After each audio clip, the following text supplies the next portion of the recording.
Hello, I'm Vishal Gondal, founder and CEO of Goki.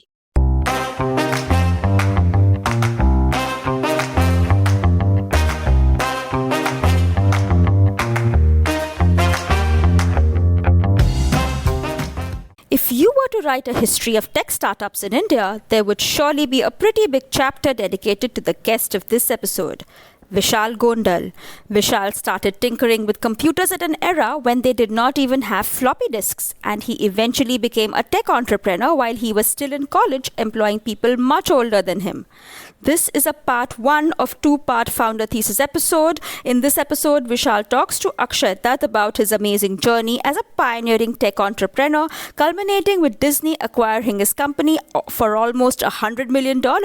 Stay tuned and subscribe to the Founder Thesis podcast on any audio streaming platform to learn about the evolution of the entrepreneurial ecosystem in India.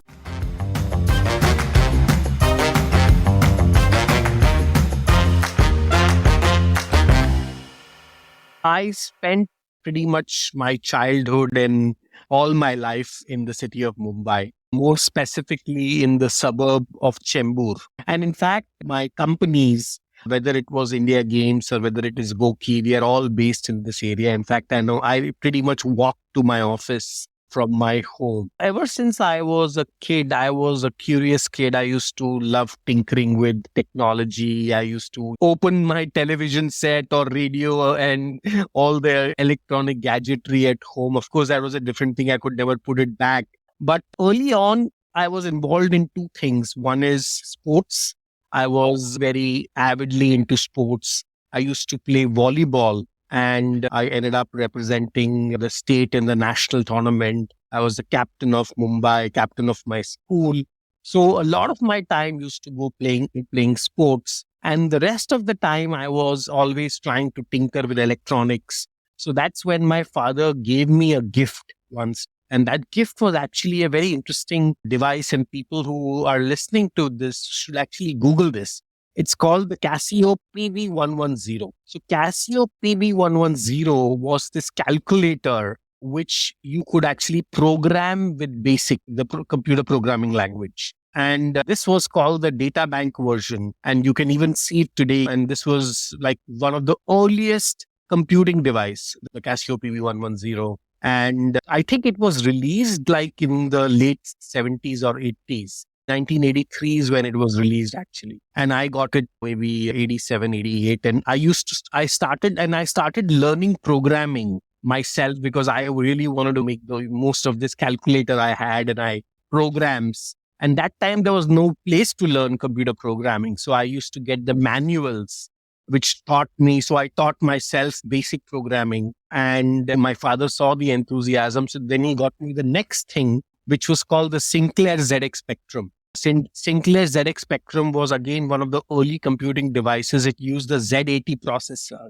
and it used an audio cassette to store data. So this is way before even floppy disks where this is predating floppy disk where you literally, so you could get games and stuff in audio cassettes and you actually used to play that whole cassette and load a game. And again, I was tinkering with those devices and making games and codes. And again, this is all self-learning. I was maybe 14, 15, 16 years old. And so my father was really enthusiastic seeing that, hey, this kid is doing all of this.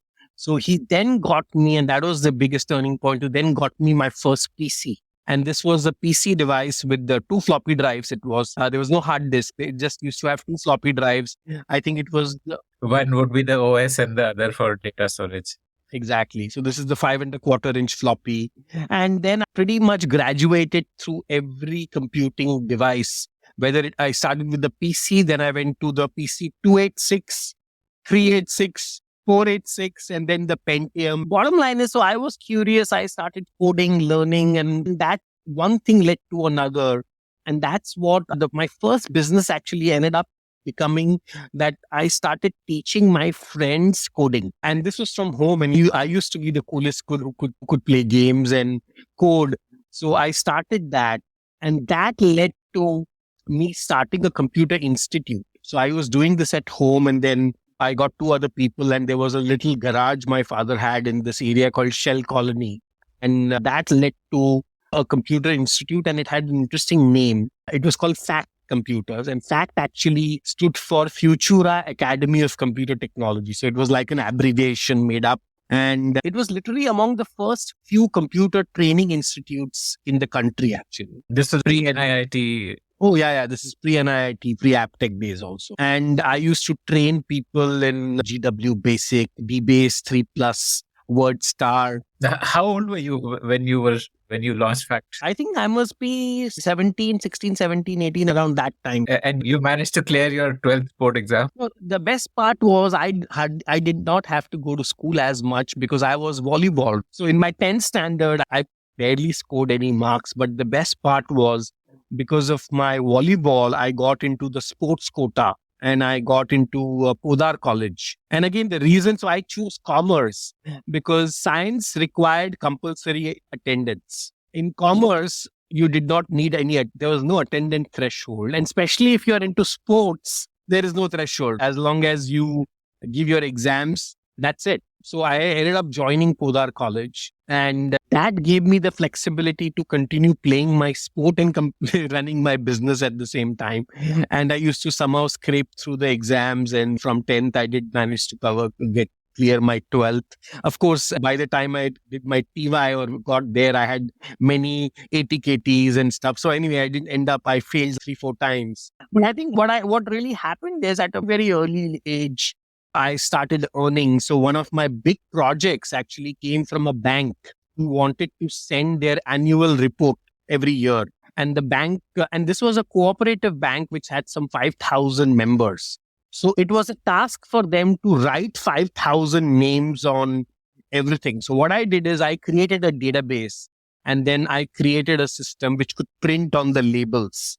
So from this whole process of manually writing or typewriting, I created, and this was a dot matrix printer, and I used to charge the bank per label. So I used to charge them 10 rupees per label, but it was a great thing for them because what was taking them weeks and sometimes months to write 5,000 names, I just said at the press of a button, I give them this, and all they have to do is remove the label and stick it on the envelope. This is the original mail merge. And this actually became a great business because once I created the database, I used to keep charging them for every print. They came to me, and now once they said, hey, we sent annual report. Now we want to send this. Now we want to send that. So I did not realize the amount of paper banks had to send their members and account holders.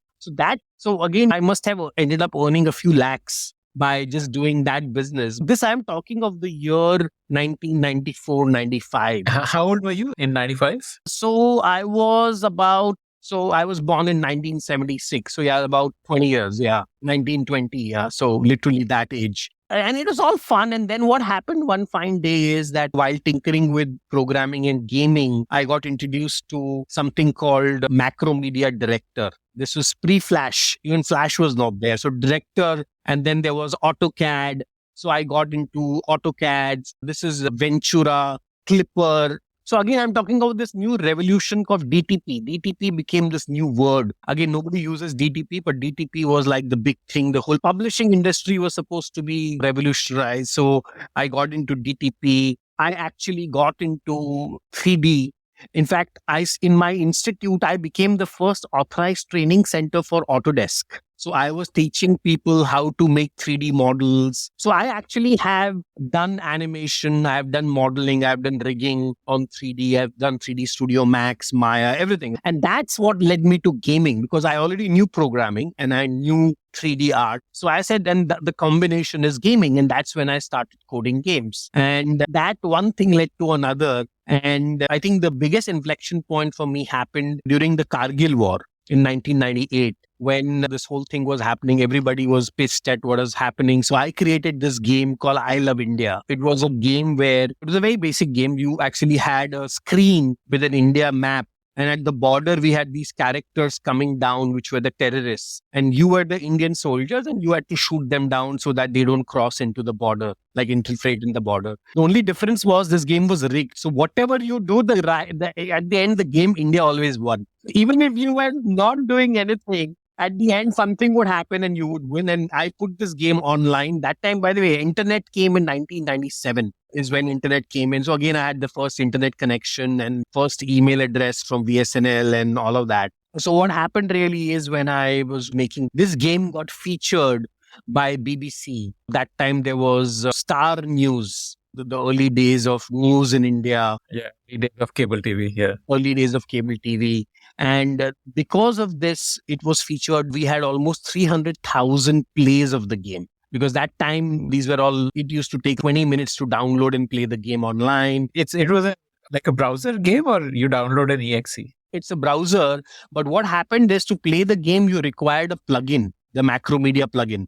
And that plugin used to take so long to download. So you first download the plugin. And similarly with Flash also, if you remember, you needed a Flash player and then your Flash content used to work. And then I said, hey, this gaming looks interesting. How do I make this into a business? How do I make money with gaming? And this is around 97 when you were thinking of pivoting to gaming. Yeah, 98. So so my computer education was the first thing. Fact Computers, and that's went to Fact Interactive. That was the next venture, and Fact Interactive became. And in fact, I still have a card somewhere so my designation was interactivist. Okay, nice. In 97, how much was Fact?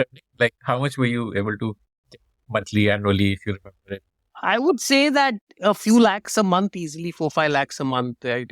And this was a mix of selling courses and services like the printing word service. Yeah, all of that. In fact, in my DTP days, I used to do one other very interesting thing. And if there's anybody listening to this, I have made project reports for many students. So during their university days, the engineering students have to create this project, which was all about. So I used to type, I had data entry operators who used to type it, and then we used to beautify it, make it look good. And again, each project used to be a few hundred pages, and then you required 10 copies of this. And each of that, we used to charge about 10,000-20,000 rupees for the whole project with printing, designing and all that. And I must have again done quite a lot of that. And I'm sure a lot of people listening to this I may have done that for you someday. From coding to banks used to call me when their systems got crashed. Ki yaar, hamara data recall karke do.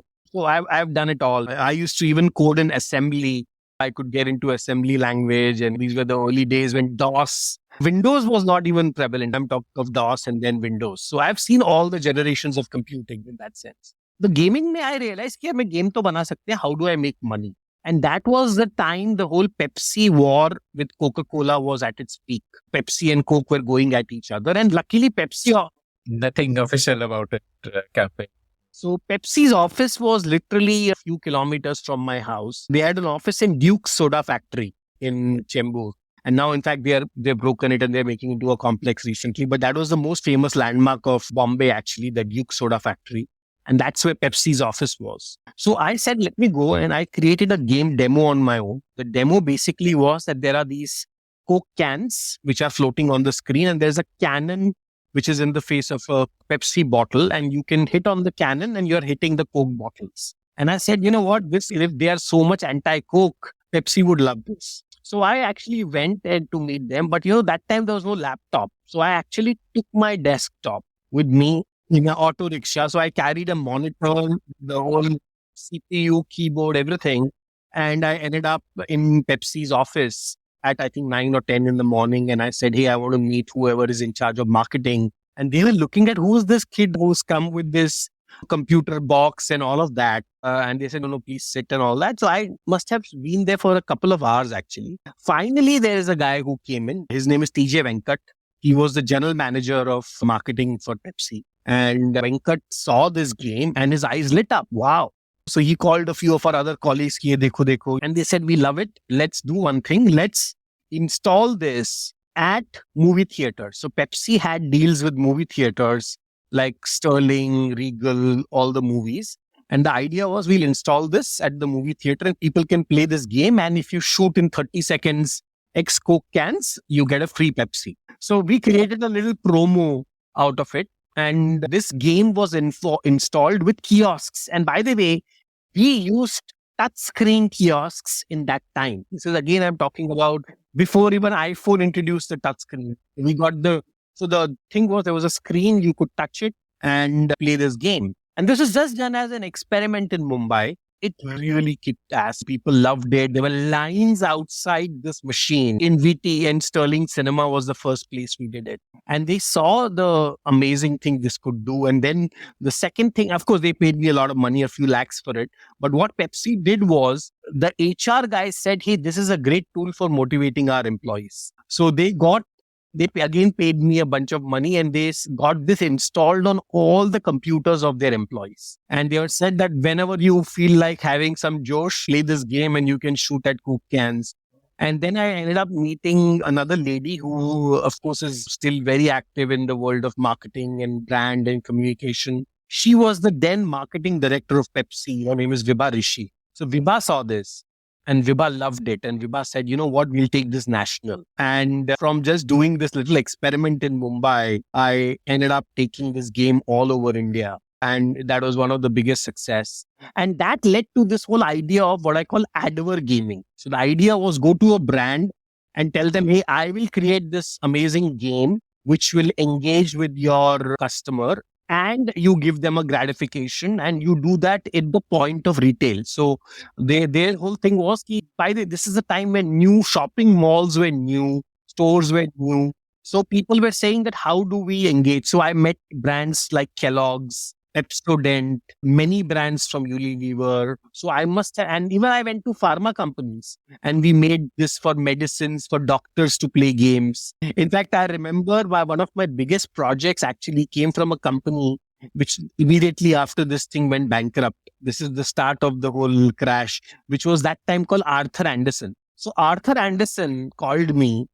What was that oil trading company? I forget the name, which got caught in some scandal, and the fallout was Arthur Andersen. So they said that they have hired some very expensive consultant to make a new logo for them. And the new logo was nothing but an orange circle with a gradient, orange, gray, like a sun. So I had a meeting with all these top guys, and they said, this is the logo. This is the new. And they wanted all their employees to play with this logo and imbibe this logo. And I created a jigsaw puzzle. I created hidden object, find the logo. So basically, again, I charged them a bomb, and we created this games of all different kinds, all involving their logo, which was only used for a few hours for their launch when they were supposed to unveil the logo.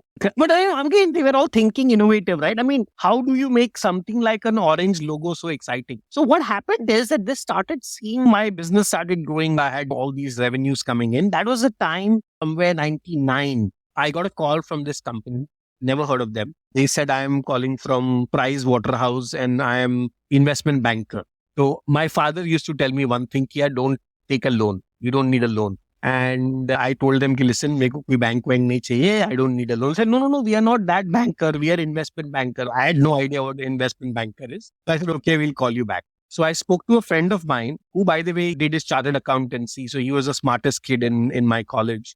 And I told him कि company है Price Waterhouse. He said, no, they are a very big company. They do this, they do that. उनको मिल तो लो. I said, okay, मिल लेते हैं. So they came to meet me. So my office was, just to give you an image, it's in the middle of Chembur Station. Chembur Station is like a bhaji market. There are vegetable vendors all over. You can, like a station में auto भी जा रहा है, bus भी जा रही है.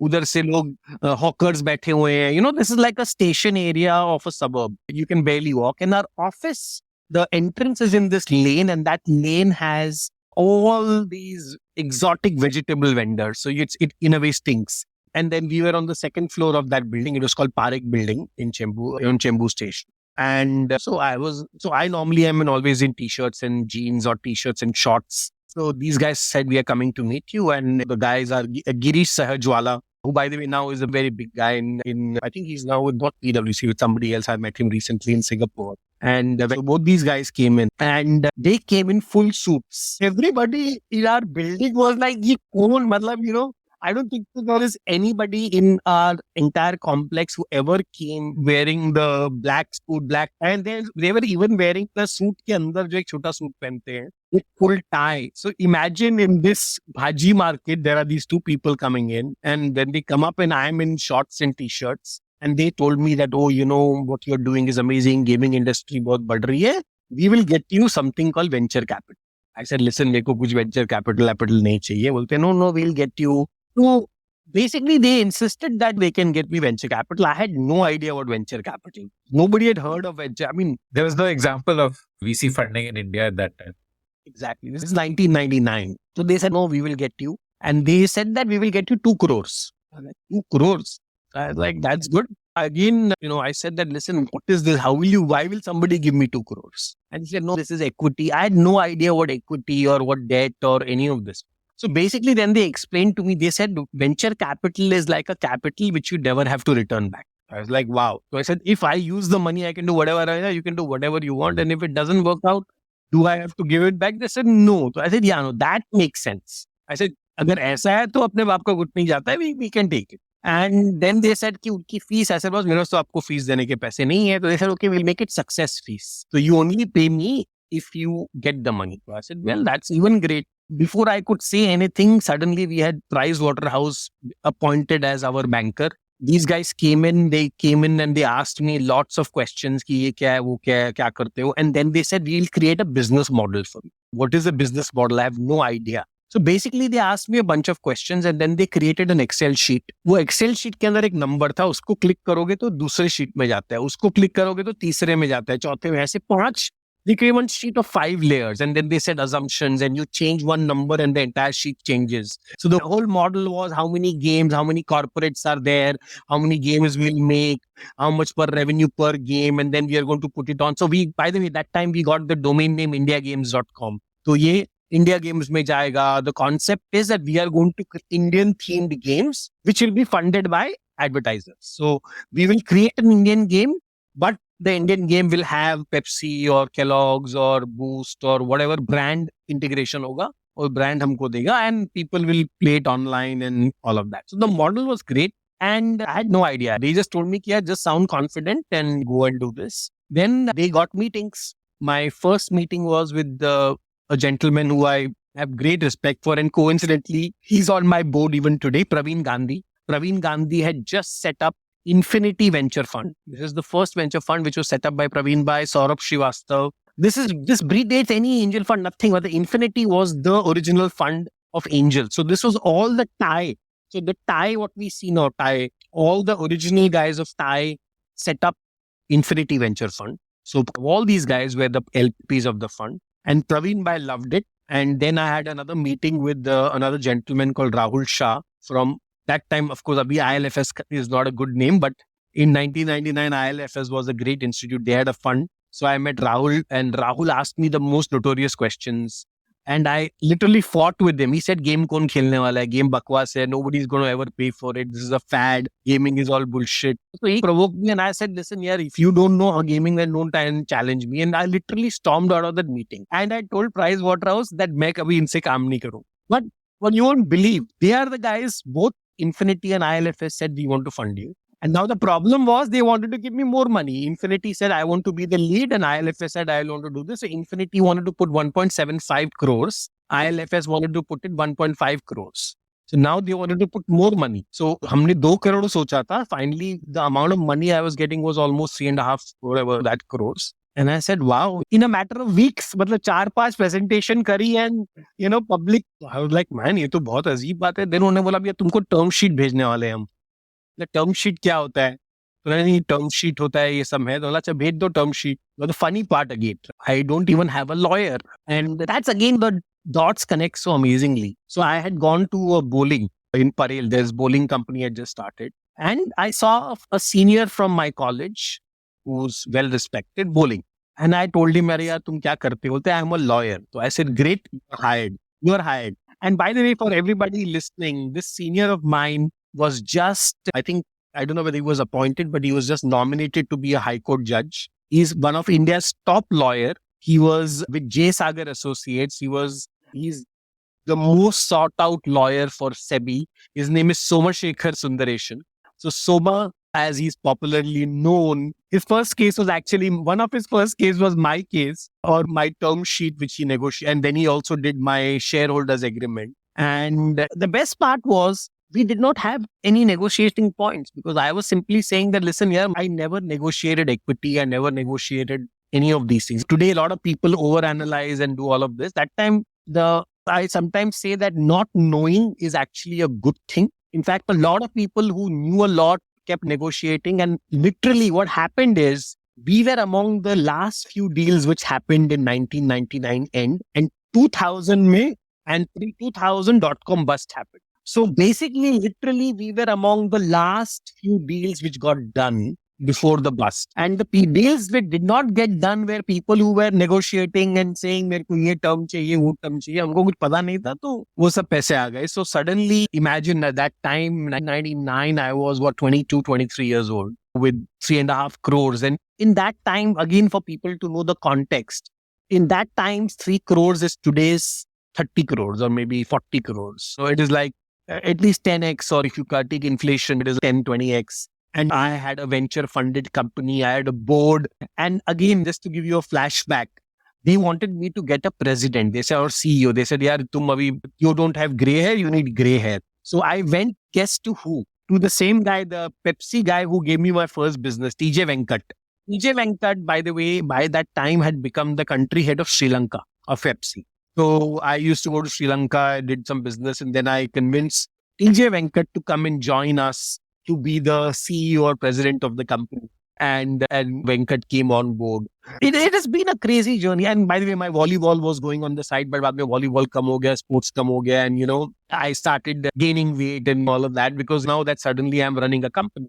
So I think the starting of India Games has literally lots of ups and downs and challenges.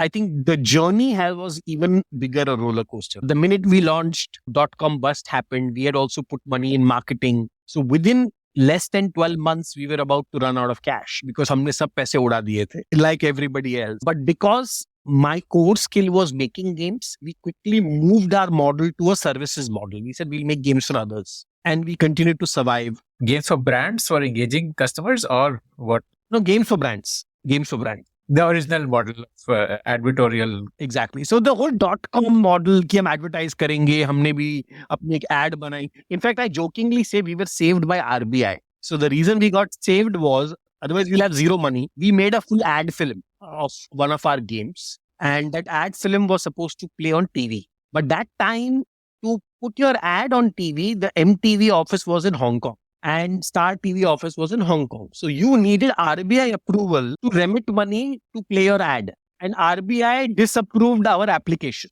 So we were about to spend almost 75 lakhs on our biggest ad campaign. And RBI disapproved the campaign. Because I thank RBI, and sometimes I say that when we say that these things are blocks and bottlenecks, but sometimes these bottlenecks are for the good. There's this lovely saying, no, thank God for unanswered prayers. Exactly.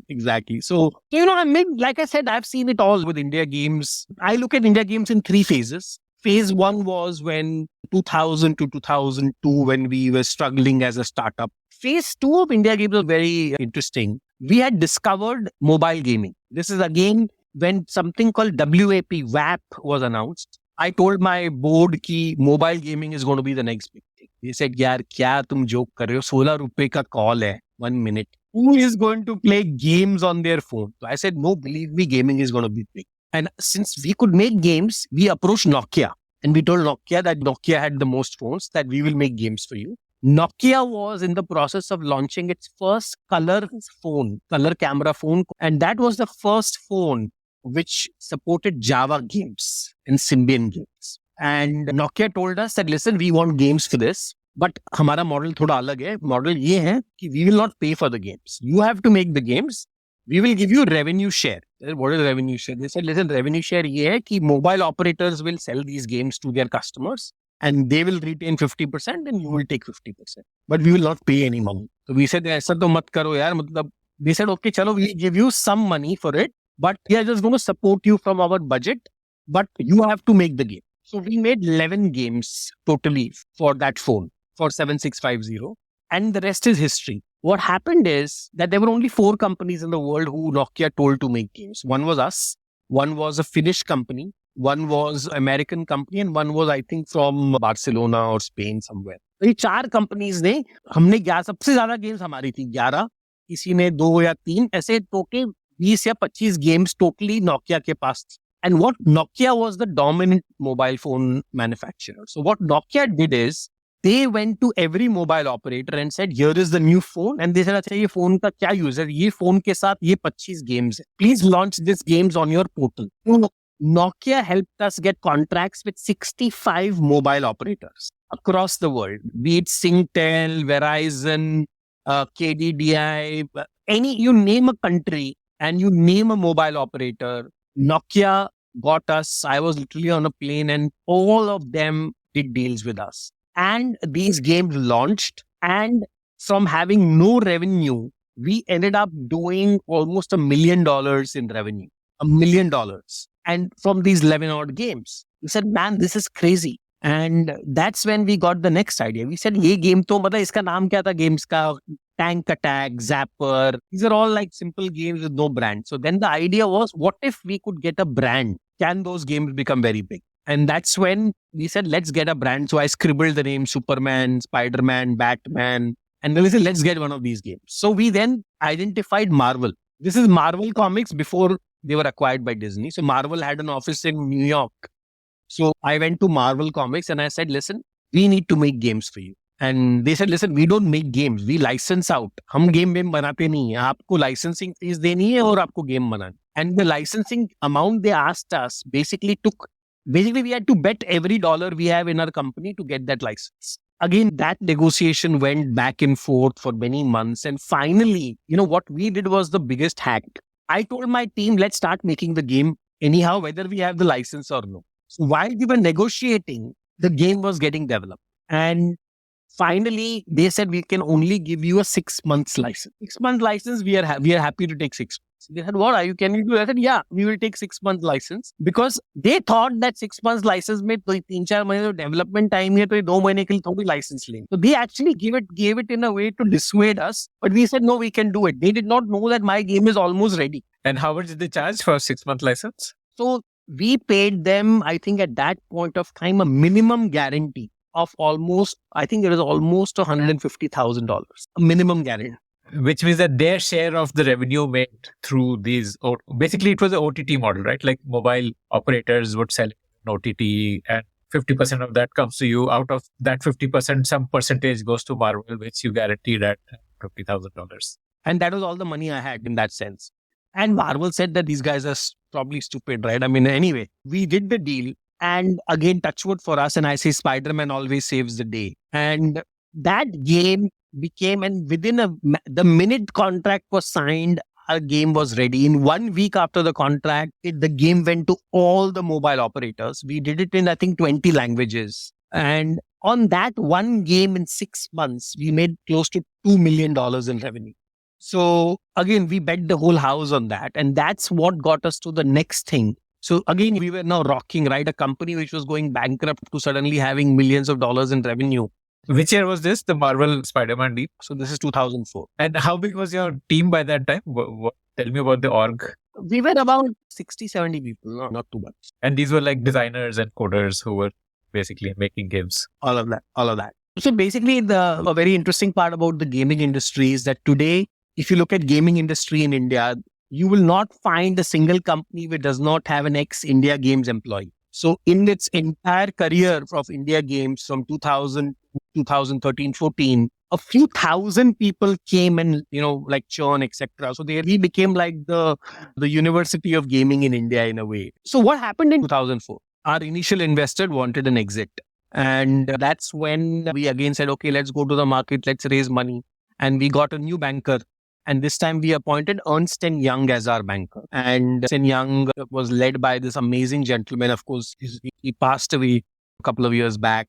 Samir Bangara. Samir Bangara was a CEO of QKey. So Samir came in as our banker. And again, we were negotiating with multiple VC funds and we had term sheets, etc., etc. We were about to finalize a deal. Then I got a call. Yaar, there is this event happening. Please come to Beijing. So I went to Beijing for an event. And there I met this amazing company. Never heard of them. They were called Tom Online. Tom Online was one of the biggest companies. They were listed on NASDAQ. And Tom was big into the mobile VAS space in China. It was basically part of Hutchison Group. So Tom Online, I met the people in Beijing and they said, man, we've just went IPO in NASDAQ and Hamari strategy is that we have to grow outside China and we want to do gaming. This sounds very exciting. We are happy to come as investors, etc., etc. So I said, listen, yaar, Hamari already deal is almost done. Abhi tum kahan se China se aake karoge? They said, no. We can do it. We like you a lot, etc. Can you come to Hong Kong and meet our group CEO? So I told them that, listen, I have a flight to go. And my flight ticket is directly from Beijing to Bombay. I can't change my ticket to go to. So basically, I just said I can't do. They said, no. Don't worry. We will get you a ticket and we will take you to Hong Kong. So I said, okay, chalo. They flew me in business class and made me stay at Ritz and all that. And they took me to Hong Kong. And then I met the group CEO and they were very impressed and they said what to do. So I told them, dekho yaar, our deal is already done, more or less. And unless you are going to offer something which is truly exceptional to our investors, why will they do the deal? They said, no, tell us what is exceptional. So I called Praveen Gandhi. So just to give you a context, our investors had invested around $600,000 that time, whatever, 500,000. This time rupee dollar rate alag tha. They had invested that and our VC deal was at around $7-8 million. So it was like a 2-3x jump. So they jokingly told me कि यार मतलब 2-3x से अगर कोई strategic आना चाहता है तो उसको कम से कम बोलो कि 10 तो कर दे 12 तो कर दे So I went to them and I said, listen, the investors will do the deal at 20 million, that valuation. So they came back and they said, not 20 is a little high, but we can do 18. I said, great. So I went back to our board and investors and I said, listen, you wanted 12, I'm going to get this deal at 18. And within 24 hours, we got a term sheet signed and finally it took 30-60 days to close. But what happened is these investors who came in who put 3.5 crores in 1999 ended up selling at a valuation of 18 million. So they made 17x on the money they put in. And the deal was they bought out the investors. Me and my team sold a small percentage and we wanted to still, I was not going to do anything else. So we still continued to run the company. The only difference was now instead of having 2-3 VCs, we had one investor, which is Tom Online, which was this large Chinese company. And that was the first time when I saw an exit. And we saw how employees made money, investors made money. In fact, if you talk to Praveen Bhai, he will tell you that the only 2 bets which actually paid the whole fund of Infinity, because most of them were write-offs for them during that time. There were 2 companies, India Games, and they also had one other company called India Bulls. That was their company. So then again, I started developing the company from 2004. But 2006 was another turning point. What happened is the stock of Tom Online tanked in NASDAQ and their CEO got replaced. There was a new CEO. And the new CEO said, we don't want to do anything outside China. We only want to focus in China. We want to get out of all assets outside China. And they told me that. And they said, "Abhi kya kare?" I said, okay, don't worry. I will get you a new investor and I will get you a new thing. And then again, we went to market. And by the way, before I forget, again, I went back and Samir, who was that time our banker, I got Samir to join as our CEO. So I told Samir, no, you have sold them the plan. What was the plan? Licensing, like the Marvel experiment, you wanted to scale that up? There was many. Now we were in the mobile gaming. So set up offices. We set up office in Spain. We set up office in Los Angeles. We set up office in China. So global domination ka plan tha wo. And this was through OTT route, like you will. So this was called VAS. This was pre the App Store. This time there was no Android or no Apple App Store. This is pre that. This is when Airtel had Airtel Live, Vodafone ka ya Reliance ka bhi ek store hota tha, Reliance Web World and whatever it was. And they would make a lot of money through things like Hello Tunes and wallpaper, ringtone, wallpaper, ye sab bechte the sab log yaar. In fact, Paytm, by the way, Paytm was 197 that time and 197 used to run callback tones, ringtones and Vijay and all these guys, they're all roots are in the VAS space. The operator SMS, Hangama used to do the ringback tones. So a lot of the companies today have their roots or their founders have their roots in the VAS ecosystem in some way or the other. So in 2006, the Chinese wanted to get out. So that time, again, we went to market and then we did another deal. We got Ronnie. So Ronnie had UTV wanted to get into gaming in a big way. And Ronnie loved us and we loved Ronnie. And we then... So UTV was a film production company till then. UTV's business was only films and television. Ronnie wanted to get into gaming. And that is the time we said, listen, we are the best gaming company in town. So Ronnie came in, he bought out the Chinese, put some more money, and basically we then replaced the Chinese with Ronnie. But then there are two other investors on our cap table. One was Cisco. So we were, by the way, Cisco's first investment in India.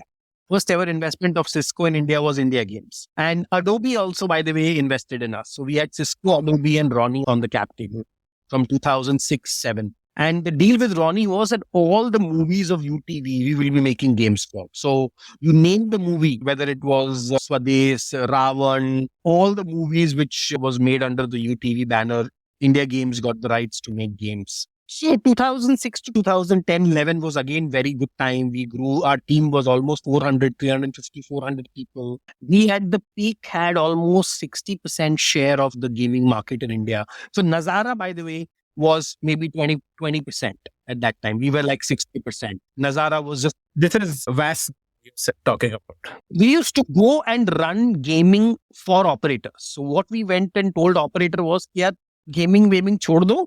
We will be running your game store. So Airtel store, we were working with Airtel, we were working with Vodafone. And now it was not just about giving them games. So we had two businesses. One was our own games, but the other was we were aggregating games from all over the world, and we had our own platform which operators were running in. So it was our games plus. So the business had really matured to another level. What kind of revenues were you doing by 2010? We were close to, at the time of exit. So I don't remember 2010 exactly, but when we sold, so 2012, we sold the company to Disney. When Disney bought UTV, like part of that. Disney did two transactions. They bought UTV and they bought India Games. I think we were around a little less than $10 million when they bought us, with profitability, and Disney bought us. And so it was a great journey, and I'm just again summarizing this, but I can tell you that there were many ups and downs. I have done multiple transactions of getting new investor, getting old investor, getting money. So yeah, sub strategic investor, we have worked with strategics, we have worked with private equity, we have worked with venture capital. So all kinds of investors. And 2012 is when the grand finale happened, in a way, when Disney acquired the company. And then I was with Disney for a year as an employee of Disney. What did they value it, if you're at liberty to? I think publicly they talked about a 100 million figure at which they bought the company. But again, me and my team were just having fun. This was more of fun. So I was with Disney for a year, but then Disney had a non-compete with me. So I left Disney, and that's what led me to Goki, which is my current company. And that brings us to the end of this conversation. I want to ask you for a favor now. Did you like listening to this show? I'd love to hear your feedback about it. Do you have your own startup ideas? I'd love to hear them. Do you have questions for any of the guests that you heard about in this show? I'd love to get your questions and pass them on to the guests. Write to me at ad@thepodium.in. That's ad@thepodium.in.